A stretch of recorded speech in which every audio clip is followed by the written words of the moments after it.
being LGBTIQ make you automatically sinner in church or in front of God? Today at the couch, we have a pastor. Not only a pastor, but a gay pastor, a British Nigerian born in London, UK.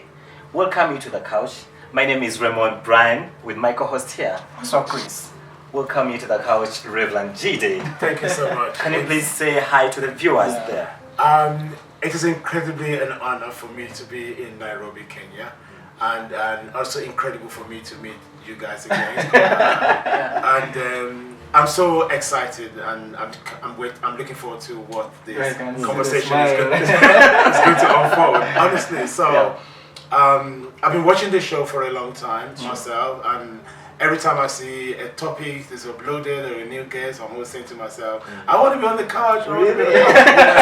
But now it's real. It's real. And I'm so excited. Welcome. Yes, you are gay and you're a pastor. Where do you get that audacity, like to be a minister in church, yet you're gay? Wow, audacity is a big word. I don't think that I would say that I had an audacity to be a minister in church, and also because I'm gay. I think that what I'll say, to you is that I've always known about my call to ministry.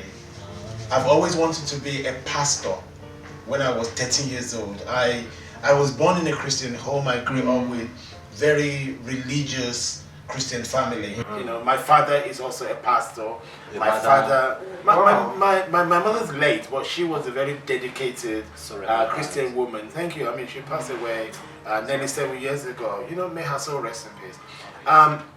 My father is also a theologian, a Christian leader who is leading one of Nigerians' theological universities. So, I'm surrounded. So religion is in the family. Yeah, I can say so. Religion is in the family, but it came to a point where, in your introduction you say I'm a pastor and then a gay pastor. People will be wondering, how does the two work together? How does it connect?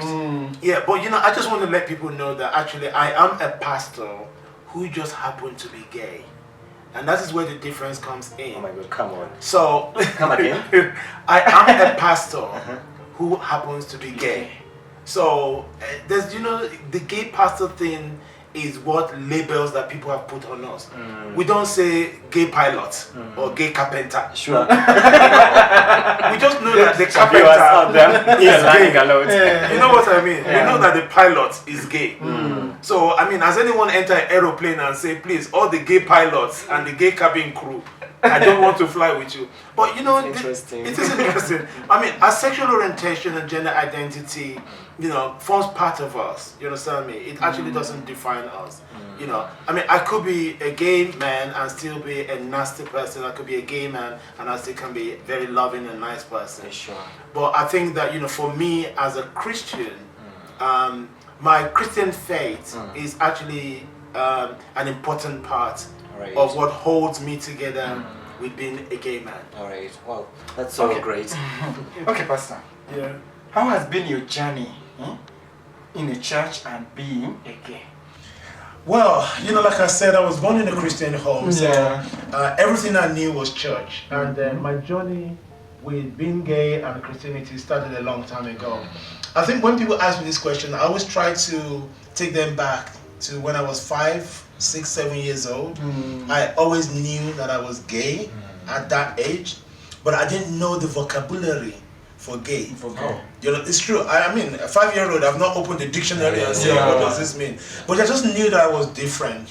And I can look back now and, with my siblings and say, well, actually, I was different. I prefer the soft sport, not the hard sport, not the rough sport. Sure. I'm very gentle in my upbringing, in my own character myself. And so I've always known that. But of course, when you grow up in a Christian household, in a Christian family, you just know that, my parents taught us how to pray. We go to church, we join fellowship. I have a liking for church. And like I said, when I was 13 years old, I've always considered I want to be a pastor. But, every child of an African family, your parents are not training you to be a pastor. They want you to be a doctor, an engineer, a lawyer. So And of course, the journey towards realizing my sexuality and my faith started very much when I was a teenager. Sure. So now I was beginning to be very clear that my sexual attraction in particular is towards, people of my own gender. So, and that got quite stronger. But as a Christian, I'm always praying to God. Sure. I don't want this, I don't like this. God, please forgive me my sins. I considered it a sin at the time. But, as I got older, things started to change. And, I began to know my own body and realize. In fact, I always say to people that when I was about 14, 15 years old, I had a very close friend when I was in Nigeria, because I grew up in Nigeria. And, I thought he was my boyfriend, but I'm not sure whether he knew that he was my boyfriend. So you had feelings for him? No, big time. We were school friends, we go to each other's house, you understand me? We had all, with young teenagers, but no sex. We get out, but there was no sex in the cell. I have to admit that there was actually no sex. But we had feelings. With my friend. So when I'm sick, he'll come and look after me. He will bring me gifts. I will bring him gifts. I'll go to his house. Sure. His parents know my parents and things like that. But honestly speaking, looking back now, I just felt that maybe he didn't understand Really? that I was his boyfriend.